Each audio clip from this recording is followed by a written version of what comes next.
Planning to start a business in the UAE and confused between mainland and free zone visas? This decision can affect your cost, flexibility, and business growth. So, welcome to my channel, Voices of Inside Business Simplified, and I'll break down the visa comparison between mainland and free zone step by step in the simplest way.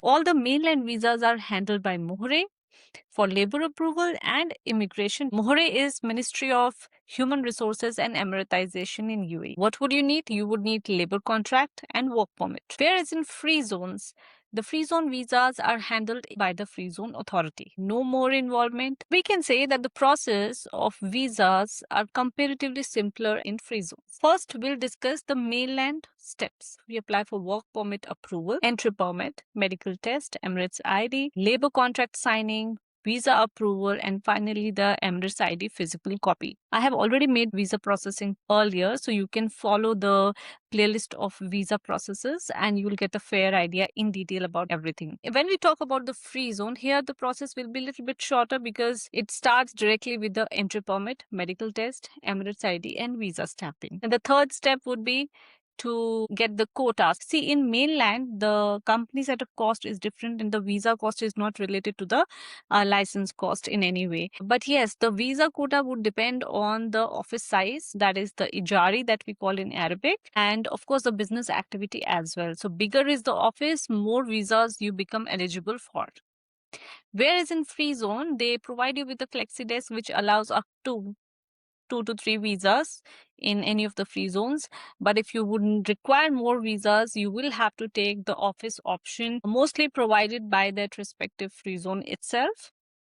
Then you can opt for the more visas options. So here in free zone, the visas are restricted by the package. In mainland and free zone, the costing varies, but not too much nowadays. In mainland also, depending on the company category and all, the cost can go up to 6,000-7,000 dirhams starting from 3,000.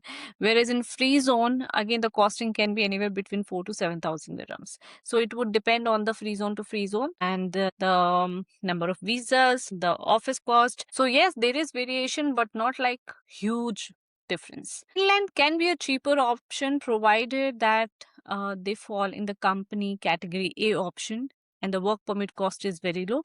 In that case, you can get the mainland visa also at a cheaper rate in 3,500 dirhams probably. But in free zones, anyways, the visas are part of the packages. The cost can be anywhere between 5,000 to 7,000 dirhams.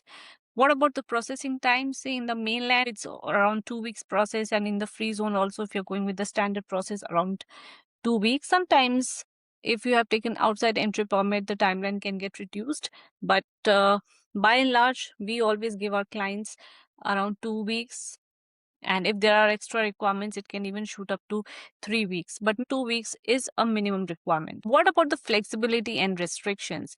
In mainland, you can work anywhere. You can deal with anybody. That's the benefit. In free zones, the free zone companies, they can operate in the free zone outside UAE. And if they are into trading and all, they require the wholesalers or distributors in between to deal with the local clients. So I have already explained about the free zone processes and everything in a dedicated video. You may refer to that. What about the medical and Emirates ID? See, the medical test can be done anywhere. We tell the clients in which of the medical center they should visit, depending on whether they have opted for the VIP or no. And the biometric has to be done in the respective free zone only if you are taking the visa from the free zone. And if you are taking the visa from the mainland, you can visit the biometric center in the mainland. So this is one thing which is very important that one should know, that in case of free zones, the biometric has to be done only in that respective free zone. So you must choose mainland if you do not want the limitation of visas, if you want to deal directly with the local clients, especially in the trading kind of the business, and you want flexibility, you can change the offices as per requirement, and you want to complete your whole visa process in the mainland itself. You don't want to travel far distances for the biometric.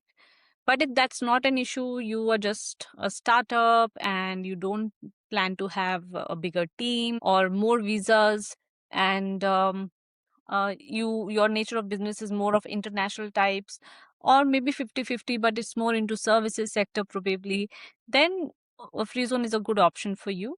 You will have fewer visas, and it's just one time. Depending on where you are taking your license from, you may have to travel to that respective free zone for the biometric, but it's a one-time activity. After that, you do not have to then do the biometric every time during the renewals. It's just one-time activity.